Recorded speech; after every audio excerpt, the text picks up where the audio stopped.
पुराने मगध राज्य में एक बहुत ही धनवान सेठ रहा करता था। उसके पास बहुत धन दौलत थी। एक दिन उसने हिसाब लगाया तो पाया कि उसके पास जितनी भी दौलत है यह तो केवल उसके बच्चों तक ही पर्याप्त होगी। वह सोच में पड़ गया कि उसके बच्चों के बच्चे और फिर उनके बाद आने वाली पीढ़ियों के लिए धन की व्यवस्था कैसे हो। धन के अभाव में तो उनका जीवन बहुत मुश्किल हो जाएगा। इसी बात के बारे में सोच सोच कर वह बहुत चिंतित रहने लगा। लेकिन उन्हीं दिनों तथागत गौतम बुद्ध मगध राज्य में पधारे हुए थे। तभी उसे किसी ने बताया कि तुम गौतम बुद्ध के शरण में जाओ, वह तुम्हारी चिंताओं का समाधान अवश्य करेंगे। वह इंसान गौतम बुद्ध के पास जाता है और कहता है, बुद्ध, मैं चाहता हूँ कि मेरे पास इतना धन हो कि मेरे बच्चे, उनके बाद उनके बच्चे और फिर उनके बच्चे, इसी तरह से अगले कई पीढ़ियां भी अगर मेरे धन का उपयोग करती रहे तो मेरा धन समाप्त ना हो।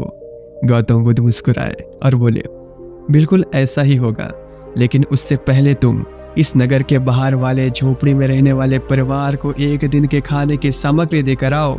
वह सुन यह सेठ बहुत खुश हो गया और तुरंत ही एक दिन खाने की सामग्री से भरा थैला लेकर नगर के बाहर वाले कुटिया में पहुंच गया।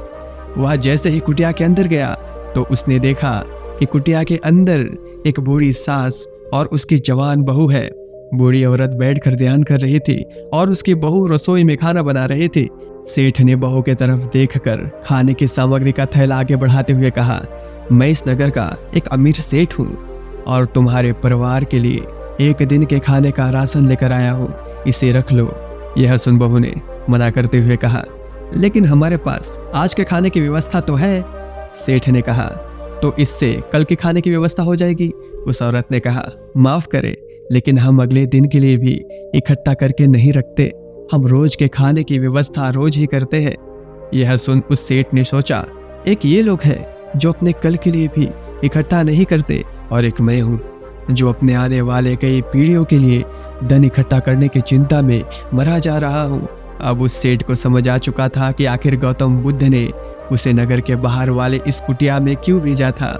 अगले दिन सुबह होते ही वह सेठ फिर गौतम बुद्ध के पास पहुंच गया और बोला, तथागत, आप जो मुझे समझाना चाहते थे अब मैं वह समझ चुका हूँ, लेकिन क्या आप मुझे थोड़ा विस्तार से बताएंगे कि चिंता होती क्या है, यह कैसे पैदा होती है और इसका निवारण क्या है।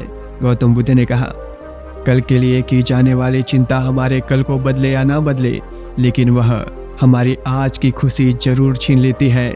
चिंता एक ऐसी मानसिक बीमारी है जो हमारे जीवन से हर तरह की खुशी छीन लेती है और इसे नीरस बना देती है। असल में चिंता का कोई वास्तविक अस्तित्व नहीं होता। चिंता एक ऐसा भाव है, ऐसा विचार है जो आने वाले भविष्य के डर से पैदा होता है। जिन चीज़ों के ऊपर हमारा कोई नियंत्रण नहीं, जिनके लिए हम कुछ भी नहीं कर सकते, उन चीज़ों के बारे में बार बार सोचना ही तो चिंता है। गौतम बुद्ध ने आगे कहा, जरा एक बार गहराई से सोचो कि जिन चीज़ों में तुम्हारा बिल्कुल भी नियंत्रण नहीं, जिन्हें तुम चाह कर भी नहीं बदल सकते, अगर उन चीज़ों के बारे में तुम पूरा दिन ना भी सोचो तो क्या बिगड़ जाएगा। यह सुन उस इंसान ने कहा, बुद्ध, तो क्या आपके कहने का अर्थ यह है कि हम किसी भी चीज़ या घटना के बारे में सोचना ही छोड़ दें। बुद्ध ने कहा, जीवन में जो भी समस्या आई है या फिर आने वाली है उसके बारे में विचार करके उसका समाधान निकालना, यह तो हमारे बुद्धि का धर्म है। लेकिन उसी समस्या के बारे में निरंतर लगातार बार बार सोचना, यह एक मानसिक बीमारी है। जब हमारा दिमाग किसी एक घटना, किसी एक विचार में अटक कर रह जाता है, उसी एक चीज या घटना के बारे में पूरा दिन सोचता रहता है, बस उसी चीज में ठहर कर रह जाता है, तो ऐसा विचार हमारे जीवन से सारी खुशी, सारा चैन, सारा आनंद छीन लेता है। चिंता करने का सीधा सा अर्थ है कि जो हमारे जीवन में हुआ ही नहीं उसके बारे में व्यर्थ ही सोचते रहना। बुद्ध ने सेठ की तरफ इशारा करते हुए कहा, आखिर सोच सोच कर तुम क्या बदल लोगे, लेकिन हाँ, अगर तुम उसके लिए कुछ कर रहे हो तो जरूर कुछ बदलाव ला सकते हो। लेकिन उस चीज या घटना के बारे में तुम बार बार सोचना छोड़ दोगे तो कुछ भी नहीं बिगड़ने वाला। तो फिर क्यों सोचते रहते हो एक ही बात के बारे में? क्यों अपनी हर खुशी और जीवन की शांति को अपने ही हाथों उजाड़ रहे हो? लोग भविष्य के जिन घटनाओं के बारे में सोच सोच कर परेशान होते रहते हैं, उनमें से ज्यादातर घटनाएं तो उनके जीवन में कभी घटती ही नहीं। चिंता करने से तुम्हारी आने वाली समस्याओं का समाधान नहीं होने वाला, लेकिन तुम्हारा आज का सुख चैन जरूर चला जाएगा।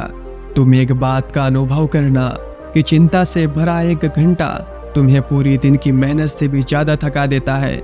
असल में जब कोई अप्रिय घटना वास्तविक जीवन में घट ही जाती है तो वह हमें उतना दुख नहीं देती जितना कि हमने उसके बारे में सोच कर खुद को दुखी किया होता है। सेठ ने गौतम बुद्ध से पूछा, तथागत, तो फिर आपके अनुसार जीवन जीने का सही तरीका क्या है? बुद्ध ने कहा, बीते हुए कल का दूसरा नाम है पश्चाताप, उदासी, और भविष्य का दूसरा नाम है संघर्ष। अगर आज हमारे मन में कोई इच्छा है और वह पूरी नहीं होती तो मन भविष्य की योजना बनाने लग जाता है। भविष्य में सारी इच्छा पूरी होंगी ऐसा सोचने लगता है, लेकिन जीवन ना तो भविष्य में है और ना ही अतीत में। जीवन तो इस पल का नाम है, अर्थात इस पल का अनुभव ही जीवन का अनुभव है। और हम यह सब जानते हुए भी इस सत्य से अनजान बने रहते हैं।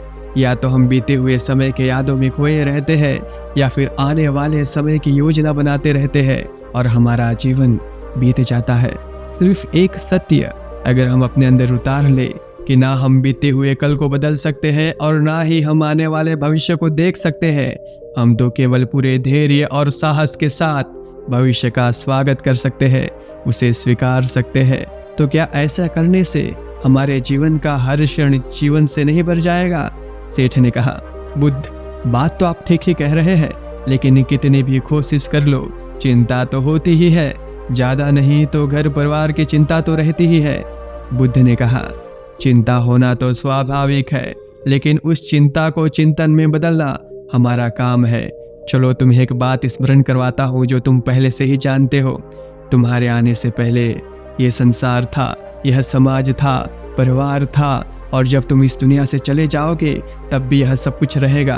तुम्हारे आने और जाने से इसमें कुछ ज़्यादा बदलाव नहीं आया। वैसे भी तुम्हारे आने से पूर्व और जाने के बाद का समय तुम्हारे हाथ में है ही नहीं। तुम्हारे हाथ में है केवल और केवल वह समय जिसे तुम अभी जी रहे हो, वह समय जिसमें मैं अभी तुमसे बात कर रहा हूँ, तुम मुझे सुन रहे हो। बस यही तुम्हारे हाथ में है और हर बार तुम्हारे हाथ में बस इतना छोटा सा ही पल आता है और फिर वह हमेशा के लिए गायब हो जाता है। तो तुम इस पल का क्या करोगे? चिंता करके इसे बर्बाद करोगे? मैं तो यही कहूँगा कि हर इंसान को चिंतन करना चाहिए इस बात का कि कैसे इस समय का अधिक से अधिक उपयोग किया जा सके, कैसे अधिक से अधिक महान कार्य हम कर सके, कैसे हम सब में आनंद बांट सके।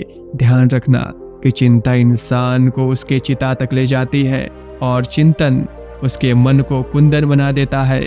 सेठ ने कहा, बुद्ध, मैं आपकी बात समझ गया कि हमें जीवन को ज्यादा गंभीरता से ना लेकर इसे पूरे ऊर्जा और आनंद के साथ वर्तमान में जीने की कोशिश करनी चाहिए।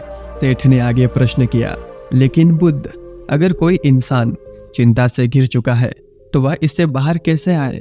गौतम बुद्ध ने कहा, क्या तुम कभी किसी बड़े सुरंग से बाहर निकले हो? कितना भयानक अंधकार होता है सुरंग के अंदर। हमेशा यह डर लगा रहता है कि अगर इसके अंदर फंस गए तो क्या होगा, कैसे निकलेंगे इस सुरंग से बाहर। लेकिन ध्यान से देखे तो सुरंग चाहे कितनी भी बड़ी क्यों ना हो, सुरंग के दूसरे किनारे पर हमेशा प्रकाश ही होता है और उस प्रकाश तक वही पहुंच पाता है जो उस पूरे सुरंग को पार करके सुरंग के दूसरे द्वार तक पहुंचता है। और ठीक इसी प्रकार हमारे जीवन में कई बार हम लोग खुद को निराशा और चिंता के काली सुरंग में फंसा पाते हैं, जहां से बाहर जाने का रास्ता नजर नहीं आता और ऐसा लगने लगता है कि यह जीवन ऐसे ही समाप्त हो जाएगा। लेकिन ऐसी परिस्थिति में ठीक उस सुरंग के भांति इस निराशा और चिंता को समाप्त करने वाला आशा का प्रकाश उसे ही मिलता है जो निरंतर आगे बढ़ता रहता है, जो लगातार प्रयत्न करता रहता है। इसीलिए तुम्हारे जीवन में कभी भी उदासी और चिंता का पल आए तो रुकना नहीं, बस लगातार प्रयास करते रहना, तुम्हें सफलता अवश्य मिलेगी। अब तक सेठ गौतम बुद्ध की बातें समझ चुका था। उसने बुद्ध का धन्यवाद किया और वहां से चला गया। और इस कहानी से आपने क्या सीखा, कमेंट में जरूर बताना। नमो बुद्धाय।